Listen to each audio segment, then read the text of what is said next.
Welcome to this edition of One-on-One with Mitch Lafon. Joining me this week, Scorpions guitarist Rudolph Schenker, talking about their new album, Return to Forever. The band also has some deluxe 50th anniversary editions of classic albums coming out, including Love at First Sting, Blackout, Savage Amusement, Lovedrive, Tokyo Tapes, Taken by Force, Animal Magnetism, and Worldwide Live. Most of those will be double CD, DVD packages with all kinds of unreleased material. And on the other side of this show, we've got Todd, singer for Queensrÿche. The band is currently opening up for Scorpions on the road, but for our purposes, we will have Rudolph opening up for Todd, if that makes sense. Right? The Queensrÿche's new album is Condition Human. It is a return to form for the band, sounding a lot like the earlier days from Warning, Rage for Order, and that kind of sound. Great to hear the band doing that kind of music again. So let's get started right now. Here is Rudolph Schenker. Hey, Rudolph, how are you? Fantastic. And how are you? Good, very good, actually. Okay.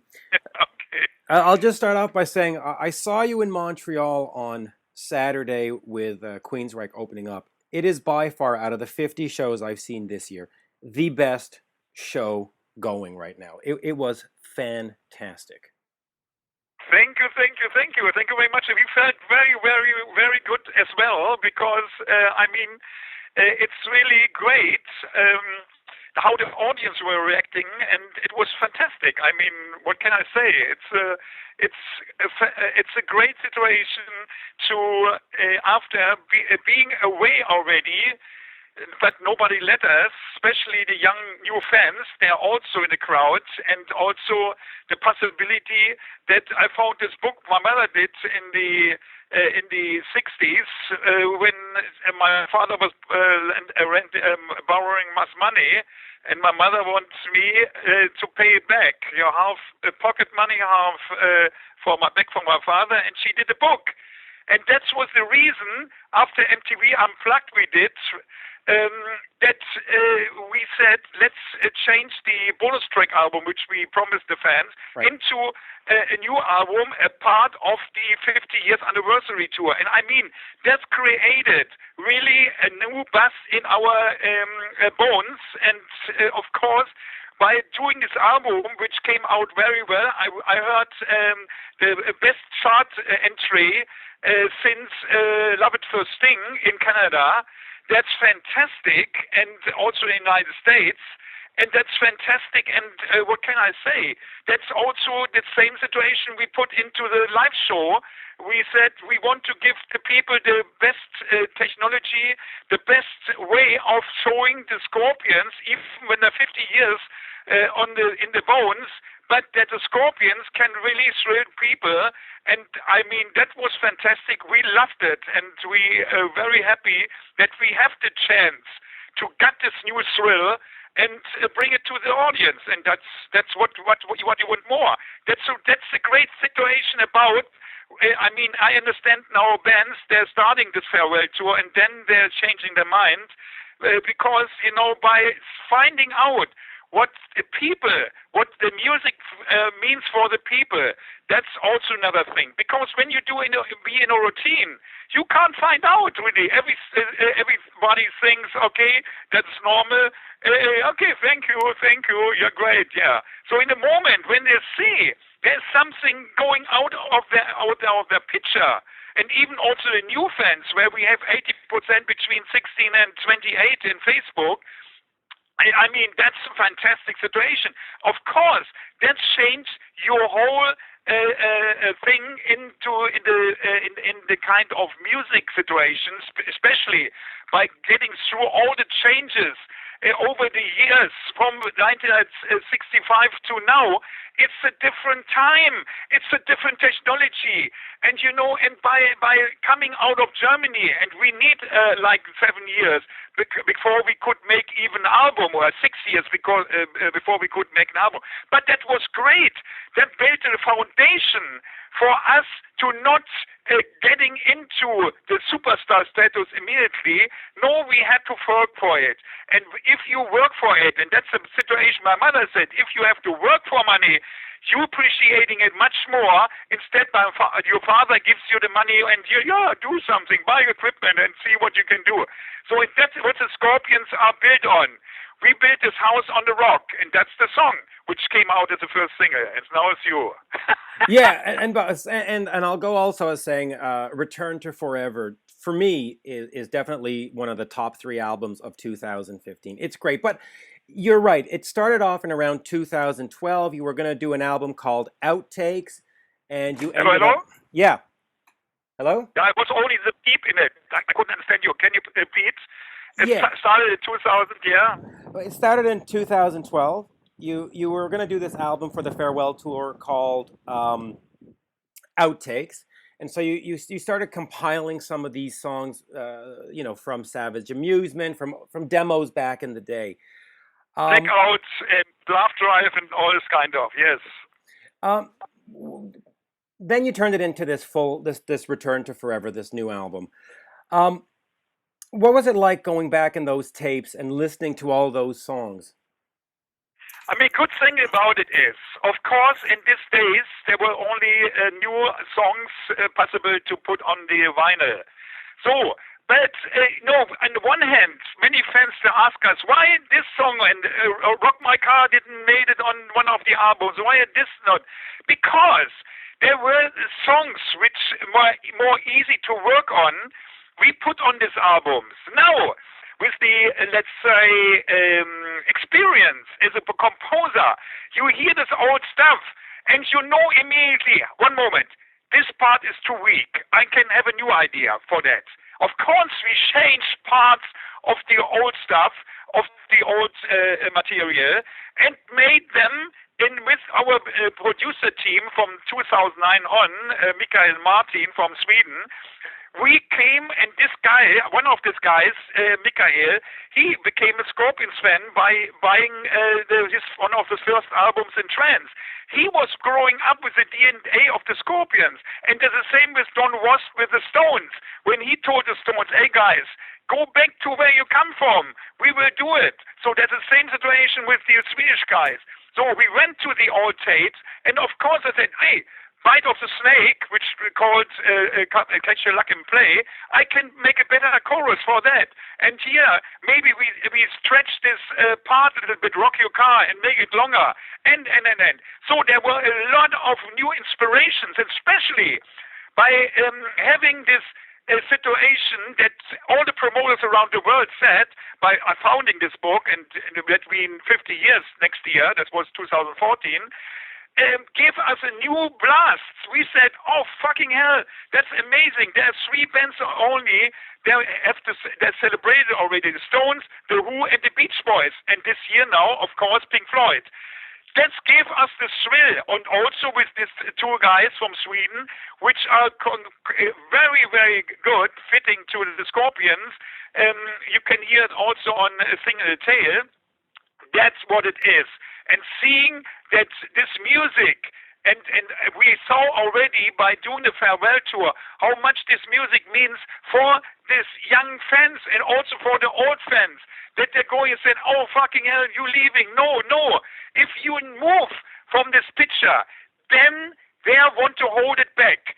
So in this case, that gives us a lot of power working on these tracks, and we were ending up by having 19 songs. So, but we couldn't put all of them on the one CD. Of course, there were some for iTunes, some for the Japanese market, but we would come out with a surprise kind of package where maybe some of the songs from the 19th songs coming also on this album. But this gave us a lot of explosion for creative input and output. So, and then finding the right mixture. And in the end, we had a fine DNA between the old songs and the new songs. And with the whole album now sounds, and that's very good for the guys who wrote in summer reviews, that said, the perfect album between the long gap between 1984 and 88, Savage Amusement. That's the perfect puzzle into this gap. So, and that's a great compliment, and so that's my version of telling you how we worked on it. Are any of the original musicians that played on the demos back in the 80s or early 90s, are they in the mix at all, or was it all redone? No. Okay. We started the bonus track thing by doing this kind of thing, but then by knowing about the 50 years, we said, okay, let's make it from scratch. Let's get this good parts and rewrite stuff, and then we did everything from scratch. Okay. Will the original demos ever find a release? Because I know you're also doing the anniversary reissues of, Blackout. I know, the point is, yes. I mean, that's another thing which really kicks in, and BMG is doing a fantastic job by putting all the things together, and we have somebody working. He was a fan 30 years ago. We came with his father to one of the first concerts. His first guitar was a Flying V he bought, and this kid is now a growing guy working for BMG as well, and he was the guy, also interesting. He put all the things, the old stuff, the demos and whatever we had into the whole thing. Because, what important point is, most musicians that are getting their heart blood, which they have to put in to make it very exciting. And the people around us, production people, and also people who are working on the 50th anniversary reissue kind of, they're all people with heart blood. And that's the important point. That makes in our days, in our technology days, the whole difference between this side and this side. And we always were looking for people who have this heart blood, which give this heart blood, the soul in the whole production. So, and I don't know what we do in the future. Maybe here and there will be time, because my studio and my office, they're looking like a bomb was exploding in there, because I have no time. And I can't find the right person who really makes the archive, the kind of, archive happening. In this case, when I have time, I think after 2016 we will have time, and then I will go through everything like Jimmy Page maybe did. So that's what it is. But in the moment, we have all the people on spot, and we don't want to look too far. First of all, we want to party on the 50th anniversary tour, and that's the important point. That's the situation why our whole construction, the whole visual, and the whole set list with the 70s medley and everything was very, and the acoustic part was very worked hard on one hand from the visual side and the musical side. And that kept us in this potential to make a great show. And in this case, we want to enjoy this. And on the other hand, we love to also have a little spare time to relax a little bit. In this case, there's no time left. If you go to the party, you never think about what you do the next day. You say, let's party.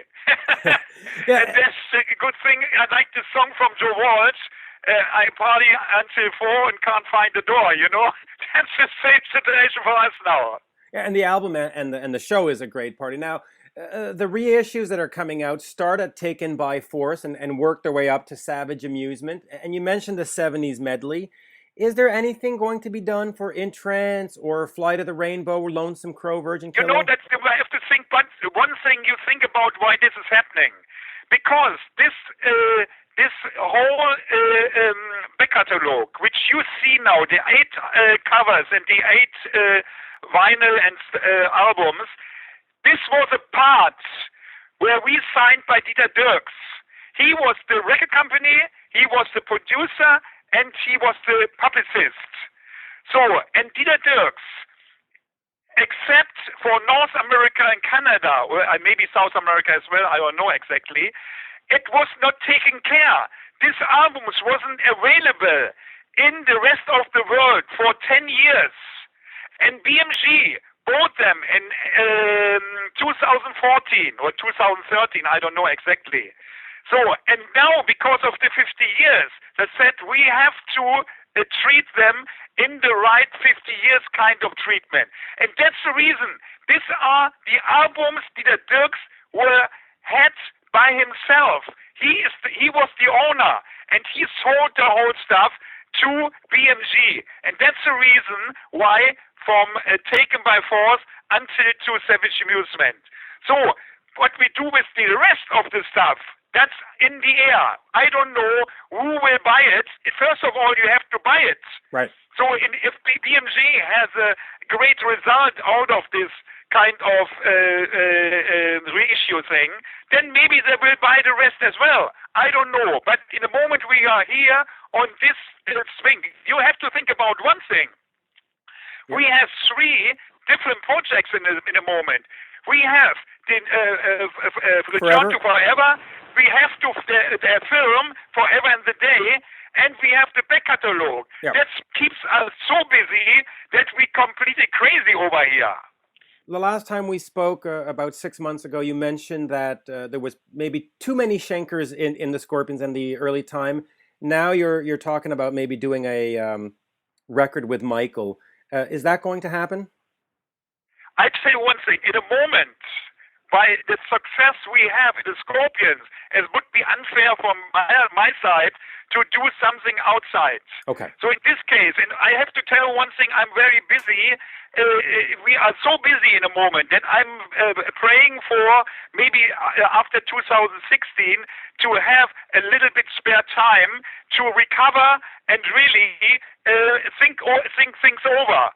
In this case, I'm committed to the Scorpions, and the idea with my brother came actually when people ask me what you do after the farewell tour. Of course, I had in mind to do something with my brother, but in the moment, we are so busy and we're so successful that there is nothing in the air yet. Great. Rudolf, great pleasure seeing you last Saturday. The album is fantastic. The show is even better. Thank you. Thank you for all the time. Thank you for talking to me. Thank you. Okay, bye. Bye-bye now. And there you have it, folks. My interview with Rudolf Schenker of the Scorpions. The new album is Return to Forever. For those of you listening in North America, there is a 19-song deluxe version available. Absolutely the best album of 2015 for me. And I've mentioned that before. Backyard Babies, 4x4, and The Biters, Electric Blood are also in competition for the top 3 spots, but I don't think anything for me is going to top the Scorpions deluxe edition of Return to Forever. Another album that deserves top 5 nomination for best album of 2015 is Condition Human by Queensrÿche. I had a chance to see Queensrÿche in Montreal recently with the Scorpions. Absolute best show I've seen this year, and I've seen about 50. So I had a chance to talk to Todd Torre backstage, and we decided that we should do a phone interview. And here, about a week later, Todd gave me a call, and so here is Todd Torre of Queensrÿche talking Condition Human, joining the band, the ups and downs, Crimson Glory, and all that other fun stuff. Ladies and gentlemen, here is the one, the only Todd Torre. We are speaking with Queensrÿche singer Todd Torre. Todd, great pleasure talking to you. Yeah, thanks for having me. And I have to say, I saw you open up for the Scorpions last Saturday in Montreal, and I've been to about 50 shows this year. In fact, I'm going to go see Slash later tonight. Wow. It is by far That was the best show I've seen. I mean, you guys were awesome. Scorpions were awesome. I mean, what a package. Any chance that it might get extended? I don't know. I guess that's certainly a possibility, and that would lie in the hands of the Scorpions people. But we would most certainly, love to do more with the Scorpions. People seem to think that it's a really great pairing, and the crew is awesome. The band is very kind, and we're having a lot of fun with it. It's a great thing for Queensrÿche to be playing to their audience and also playing the larger venues again, and so we're having a good time. Maybe there will be some more stuff. I don't know. I certainly look forward to it. So let's talk about the new album, Condition Human. It is the second, album that you've done with the band. Definitely a step in the right direction for the older hardcore Queensrÿche fans. It goes back to sort of that Rage for Order kind of sound. Tell me a little about the process. Are you an equal writer in the process, or do the band just say, here are the songs, learn them? No, I'm an equal writer, not just lyrically and vocal melodies, but also I contribute, certainly in the demo phase, to a lot of drum parts, just to keep songs moving. Maybe Scott's working on something he's writing, and Michael has his own thing. So, because I'm a drummer, I'm able to put drums down that really fit the music well versus just a standard drum loop. So I do a lot of drum stuff on demos, and some of those ideas become parts of the songs. If Scott likes what I did, he'll take some of that, and I've contributed some guitar parts and vocal, actually melodies that have become guitar melodies. Sometimes Michael will be writing something on a guitar, and I'll have a great idea in my head, and I'll ask him for the guitar and show it to him, and we'll record it. And some of those ideas made it on this record. Some of them made it on the last record, and vice versa. They're certainly open to giving me vocal melodies or lyrics of their own. So we're free to cross each other's instruments, and it's really a full band effort. But I'm a writer on just about every song on this record, with the exception of 2 or 3 that Eddie wrote 100% of. I think I-9 and a lot of the bonus track called Espiritu Muerto and 46 Degrees North. Those were his vocals and melodies. But otherwise, I'm my hands are in deep with all of the material, just like everyone else. Yeah, now it's interesting to hear you say that you play drums or contribute at least on the demo part on drum parts, because you have famously said that you are a drummer who sings. That's it. I still feel like that at heart. I'm a drummer that likes to sing. Certainly, I'm known for singing in the band, but most of my life, certainly performing since I was 14 years old, has been as a drummer. And now, of course, you've got Scott in the band, who's one of the premier drummers in the genre. He's amazing. Yeah, I guess you don't sit there too often and question what he's doing, right? I mean, he's got it pretty... No, not at all. I mean, there's only one Scott Rockenfield, and his phrasings as a drummer are just very unorthodox and very unique. And I have a lot of friends that are drummers that are amazing drummers, very technical, and they're all, so many of them have been influenced by Scott. And even Scott has said, wow, really, I wouldn't think that based on what I hear from your drumming. But again, it's not that he does the fastest rolls or all this super rudimentary technical things, but it's his placement and his phrasing and his accenting that's so tasteful and unique. It really sets him apart from every other drummer, and that's not an easy thing. And it's not anything that he forces. It's just how he drums. It's what he naturally feels and plays. And he was a huge influence to me as a drummer. So when I am doing some drum demo stuff, I will throw in things that are like very Scott Rockenfield, and we'll kind of laugh about it or whatever. But I mean, of course, I would never question anything that he would, that Scott would put on drums. I might have ideas that maybe he didn't think of, and he'll go, that's pretty cool. I didn't think of that, and maybe he'll blend it with something he would do. But otherwise, I have no care to even question anything he would do. That's what makes it Queensrÿche, is everyone's unique abilities and signature. Let me ask you quickly about Condition Human. It was done through Pledge Music initially. An interesting concept, because now the bands get sort of control over the creative output. You don't have an AOR guy or this guy or that guy saying, hey, we need a single, hey, that's too metal, you need to soften it up. Is that freeing for you as a band to work within the confines of Pledge Music? Well, I'm not really sure what you mean when you say within the confines of Pledge. Because we in the fact that you get to make the records you want, where the fans pledge on it, and you don't have a record company necessarily sending some guy to the studio to say, we don't hear a single, you need to change that. I mean, right? It's freer, isn't it? Or is that a misconception? Well, let me correct something. Okay, go ahead. So the Pledge Music campaign did not bankroll the record. Okay. That's the first thing that, I don't know where that became the idea out there. I'm not sure where the confusion started, but Pledge Music was not to fund the record. Our record label is Century Media. They're the ones that paid for the recording. Okay. The Pledge Music was an extension, basically, of our merchandise that was just very exclusive and limited, with unique things that we never do in support of the launch of the album.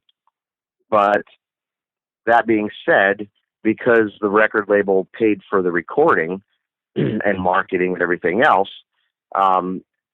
because Queensrÿche has such a history, they believe in the band enough.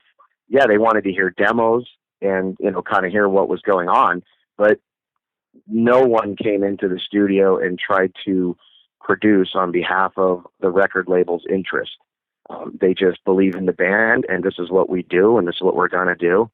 And so there was none of that kind of control. So yes, it's very freeing. I'm sure that, there were times in bands where they were at the mercy of the record label with regard to musical direction, because they thought that was what was marketable and profitable, and could have been a deviation from the band's true musical writing tastes or style or whatever. Gotcha. But that was not the case. So in one sense, you're right. Yeah, the Queensrÿche very much has that freedom. On the other hand, it's not because of anything with Pledge Music.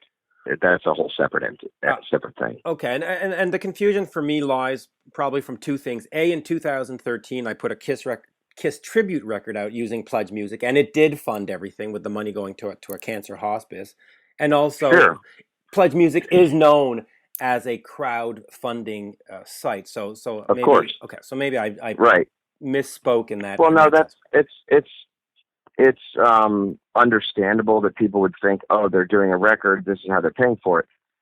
That's not the case, and a lot of bands do that, and understandably so, because recording budgets aren't what they used to be, and the bigger labels, there are not as many, and it's a lot of independent labels, so perhaps their resources and funding are more limited, and also because physical product the sales aren't what they used to be, so the investment for certain things is going to be less.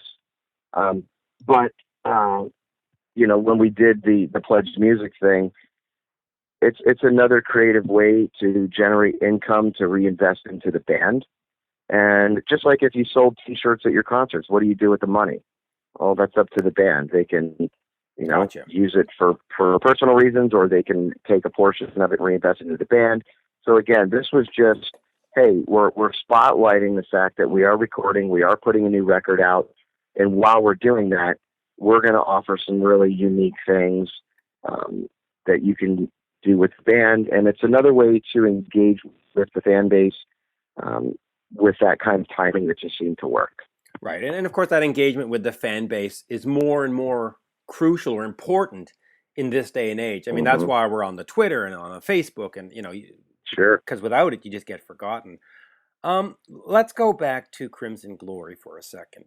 2010, 2013, you're singing for the band, and you run in to one of the members of Queensrÿche at a dinner, I guess it was, and you start up the talks and you get to Rising West, and eventually, you get the spot in Queensrÿche. Tell me a little bit about the decision to consider doing something else other than Crimson Glory. What sort of excited you to get into Rising West? Well, when I met Michael at NAMM, it was at a private dinner party. Right. We did exchange information and talked about doing other musical things for TV and sports reels and maybe some stuff for HBO and that kind of thing. And I was, at the time, was working on a concept album with Crimson Glory. And the writing sessions became fewer and longer durations between writing, getting together to write and rehearse and whatnot. And so when Jeff was out promoting his solo record, the band was more or less shelved, with the exception of a handful of dates that Queensrÿche still had. But I was informed that there wasn't really anything on the books beyond that. And, this is how these guys earn a living. So Michael said, I have an idea. What if we do old Queensrÿche stuff? We'll call it something else. And then when Jeff is finished doing his solo stuff, obviously Queensrÿche is going to resume, and this will just be fun while it lasts. That kind of a thing. It was nothing more than that. And so that was kind of what we did. And then when I got into Queensrÿche, they never said, "Oh, you have to tell Crimson Glory that you're over." They never gave me any ultimatum. They never said anything. They just said, "Hey, what is your schedule looking like with them?" I said, "Well, we're doing another tour in August.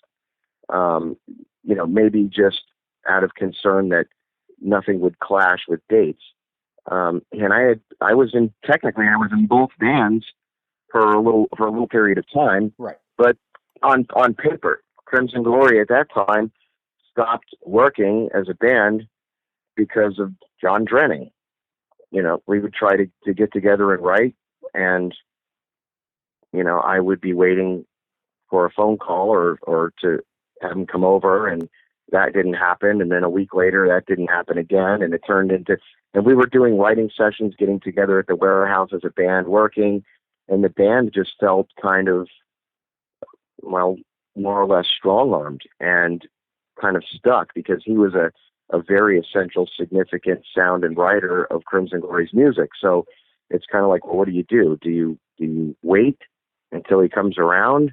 But the window of time for this band and the resurgence of the band is getting narrower and narrower. Or do you find somebody else? And so they opted to not find somebody else. And I just got tired of the interviews with people saying, "What's going on with the record? When are we going to expect this?" and blah, blah, blah. And I just thought, this isn't even in my hands anymore. And this is more or less, this is a band that is not a band anymore. This is a very non-functional band, which sucks because they're all great guys. They're great. The songwriters are great. They have a very great cult following that's extremely devout to the band, and the fans deserved more. Right. And I just got tired of waiting around, and I just said, even before I got in Queensrÿche, there was a point where I was just ready to quit anyway, because I was just tired of and frustrated that nothing was happening. And I already had the experience of touring with them, which felt amazing. I'm very thankful, and I would never take that away from those guys for giving me that experience and the opportunity. But at the same time, I felt like, things are just starting to ramp up for me, and I need to this is either going to work or I need to move on. And because everything was just so stagnant, I just really was very frustrated, and I just said, you know what, I'm out of here. I'm not going to wait anymore. And the fans still, I'm sure that they still wish that the band would do something. But the fact of the matter is, I have read some things where people said, oh, well, of course he quit Crimson Glory, he joined Queensrÿche. And that is absolutely 100% not true, and it's not the reason. If Queensrÿche was never even an option, I probably still would have moved on from the band and either done nothing or, just wrote songs for myself. And if something ever formed with another band, then fine. But, I already had my own business. I had my own career. I wasn't even known to the world at that point until my mid-30s. So I knew that there was life before this, and that if this is all that it ever was, there certainly will be life after it. And I wasn't going to let it define who I am as a person. But it was exciting, and I'd made a ton of contacts, and people were asking, and I wasn't going to lie to them. So just like you're asking me, kind of what happened, that's what happened. And each of the other guys in the band has their own bands that they're super happy with. I think they're happier with that than they are with Crimson Glory, in my honest opinion, because they're free to write any style, any way, without the confines of the expectation of the fan base. And so, unfortunately for the fans, most of all, and for the other remaining members of Crimson Glory, I know that they really wanted to keep going, as did I. But you're only as strong as your weakest link. Correct. And unfortunately, there was a weak link. There was. And so you get this opportunity with Queensrÿche, which is, I guess, very fortuitous. I mean, here you are saying, I'm going to quit this band. It's not working. And not only do you get another band, but you get a band that's been around for many, many years. Of course. Which is fantastic and great for you. But then they're in a situation where there's two Queensrÿches putting out albums at the same time. There's a lawsuit. There's all kinds of stuff going on. Did it take any emotional toll on you, or were you able just to say, "Hey, listen, it's not my fight, it's not my problem," and were you able to sort of shield yourself from it, or did you get some? Theoretically, I could have taken the position that it's not my fight, because this is stuff that was before me, but that's not really, it becomes my problem, because I'm, the new singer in the band, and I've got a bullseye on my throat, and everybody, critiquing and comparing and criticizing, and some people think it's awesome and other people think it's horrible, and, whatever. I try to stay out of that drama, but the fact remains that the most frustrating part was just fan confusion. Oh, I'm going to see Queensrÿche. Which version? And, wrong photos for the other band. If people wanted to go see Jeff's band and it's our photo, that's not good for him. And if people see his photo but wanted to see us, maybe they don't buy a ticket because they don't know which version it is. So that wasn't good for us. So certainly there was fan confusion. Obviously, having two CDs under the name Queensrÿche isn't good for the brand, and we don't acknowledge it as a Queensrÿche album. Right. Some fans probably love it, and that's great. We're not telling them not to like anything. We're just saying these are the guys that were the original members and wrote the music. And Jeff is an amazing vocalist with an amazing legacy. Okay. That his name is synonymous with the band Queensrÿche. I mean, if Steven Tyler left Aerosmith, he doesn't have to say that he's Aerosmith. People know. And so anybody that would know, his name would know that, or any other famous vocalist, Steve Perry from Journey, or, whatever. So it's just it was an unfortunate time for everybody, but, we certainly have no hard feelings towards the issue anymore. Right. It's been put to rest. everyone seems to be doing what they want happily, and there's no hard feelings here, and we're just focused on what we're doing. Right. But again, But now there's no fan confusion. When Queensrÿche puts a record out, there's only one, and so certainly that makes it just a lot easier, and the fan confusion has, if not completely gone away, almost gone away. Yeah, it's gone away. And I was talking about the human condition of the bandmates, because they must not have been in great spirits through all this stuff going on. And so here you are coming in new, and instead of having this like bubbly, hey, let's party, let's go play some shows, it must have been like, oh, we got to go see a lawyer again. That must have been hard on you as well, just not having that kind of instant sort of happy situation, right? That must have been tough. Well, yeah, I mean, there are times when, you run into some pitfalls and whatnot, but I think that because we were all so unified and we were like a team, and that when one person was feeling down, there were other people to help lift that person up. And not only that, the positive energy that was surrounding us at the time, from the majority fans. of the fan base. Yeah, from the fans. I mean, the fan base, from a majority speaking, okay, I think that they were rallying around the fact that we were going back to the true roots of the band and not playing adult contemporary style music.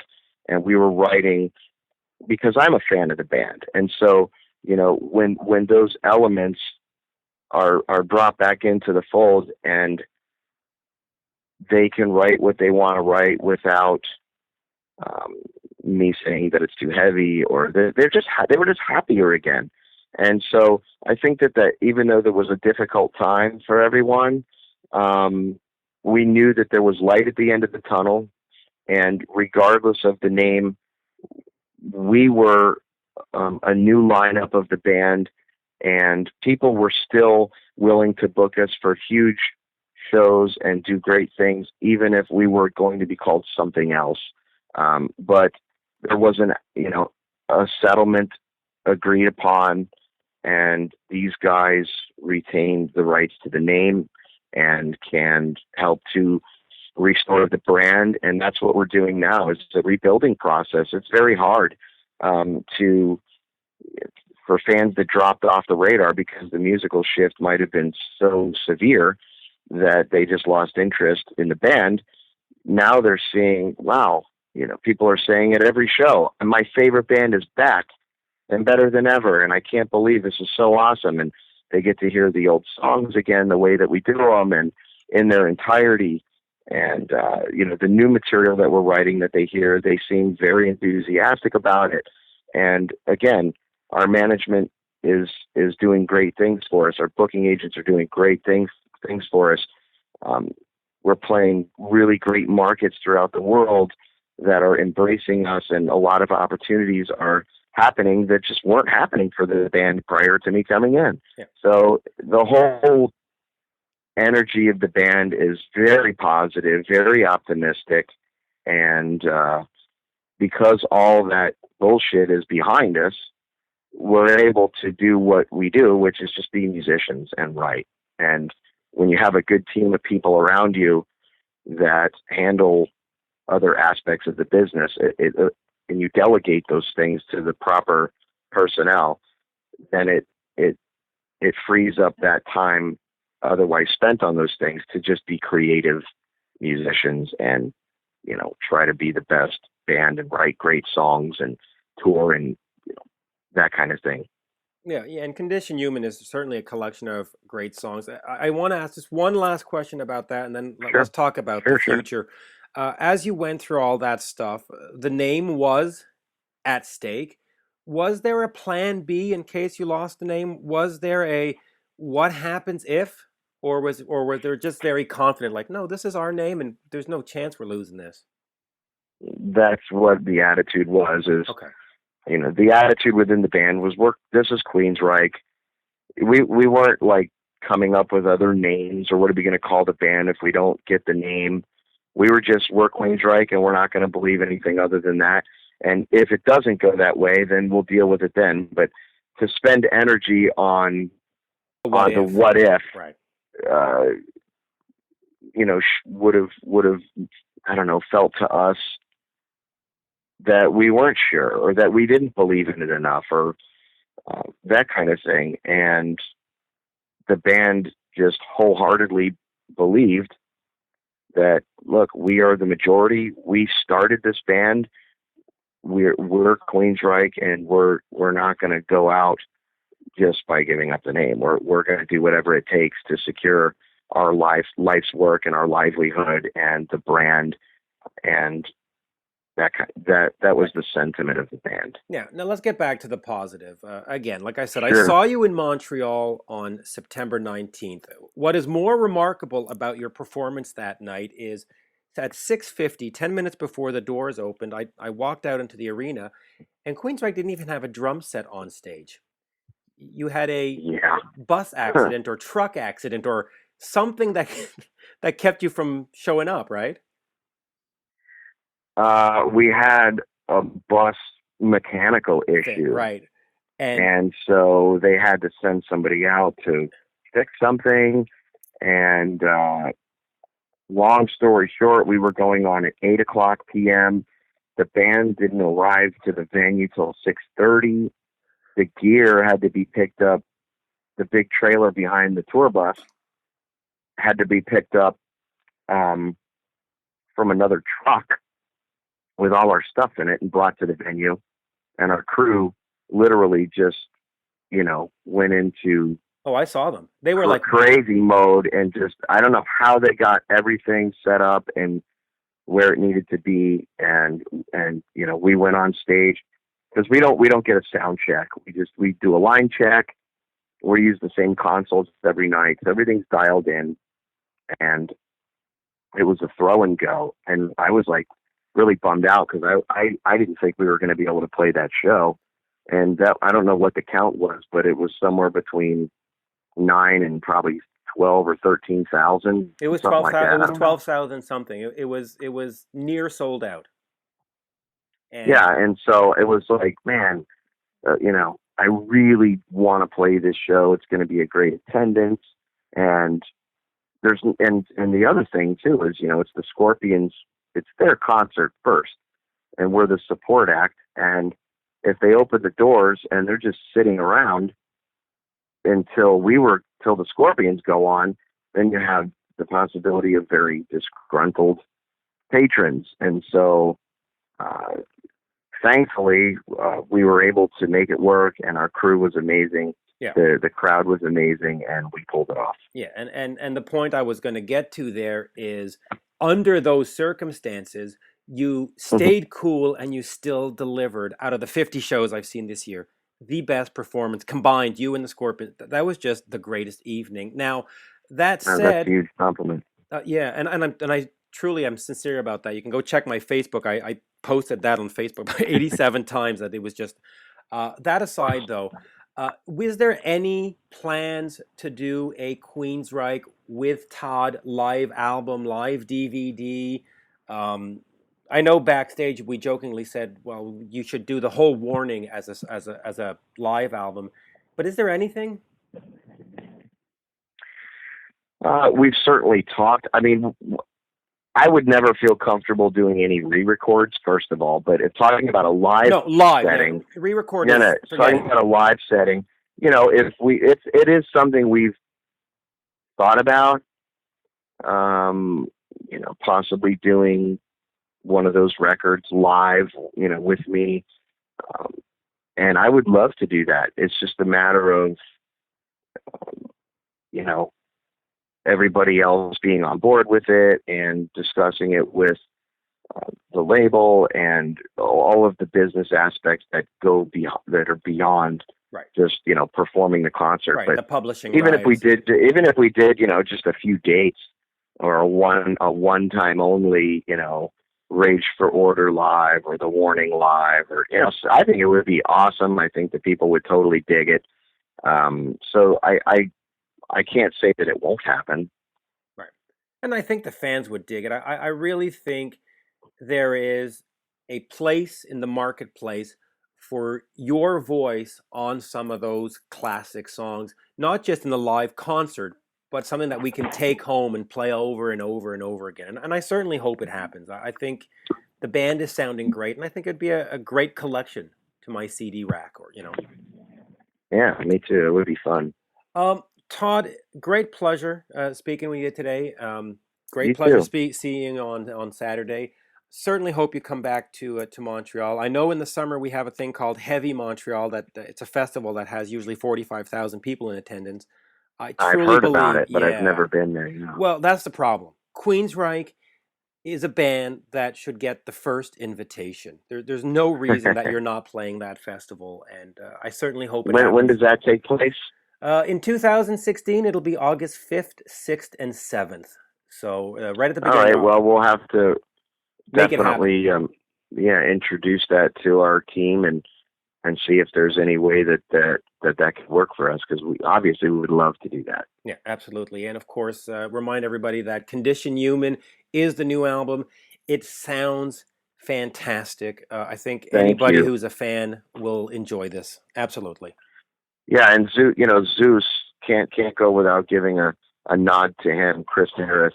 Zeus did a great job producing and engineering the album, and sonically it just crushes. It's full, it's warm, it's dynamic, it's just got all the elements and then some that I really wanted.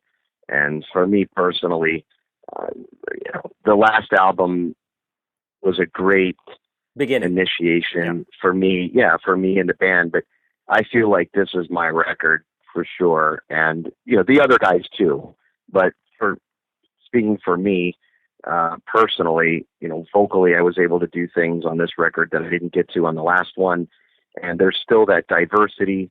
So it's not just some heavy metal record. It definitely has the peaks and valleys and the soft pretty stuff and the dark haunting stuff, and I think that there's some great melodic choruses and hooks up to the record, and it's definitely an album that is a grower with each listen. That's certainly what I find. Some people, I think, found that the last record, the songs were a little more palatable on first listen, which is great, and we love that record. But this one, I think you get a little bit more with each listen, and then you really grow to love the songs. Yeah, I've had a chance. I've had it since July, the album. They sent it. I drove up to a place in July and I listened to it, and I haven't listened to it in about 3 weeks. And just before the interview, I put it back on, and it really is remarkable how it just grows and it jumps out at you. It really is something to behold, and it's really well done. Absolutely well done. Yeah, well, thank you kindly. Yeah, on behalf of the guys too, they would certainly thank you as well. Yeah, and I'm definitely looking forward to a third and a fourth and a fifth, and of course the live album. Me too. Right? Yeah, me too. Absolute pleasure. We'll do this again soon, and Todd, thank you. Sounds good. Thanks so much. It was great to see you. Last week or whatever it was there in Canada, and we will cross paths again soon. And thanks for the interest and the support. And we'll touch base soon. Absolutely. Thank you, Todd. All right. Have a great day. You too now. Bye-bye. And there you have it, folks. My interview with Todd Torre of Queensrÿche. Again, Condition Human, one of the 5 best albums of 2015, no doubt about it. And Return to Forever, had a chance to discuss that with Rudolph Schenker of the Scorpions at the beginning of the show. That, to me, the best album of 2015. So there you have it, folks. My best of the best. That is what I call a complete show. Rudolf Schenker and the Scorpions and Queensrÿche. It doesn't really get much better than that. Thank you for listening. Make sure to check me out on iTunes, iHeartRadio, Spreaker, Stitcher, TuneIn, and follow me at Twitter follow me at Mitch Lafon on Twitter. That would be the better way to say it. So thank you for listening. Head over to iTunes and leave a 5-star rating if you enjoyed today's episode. And we'll do this again real soon. Thank you, folks. Cheers. Bye for now.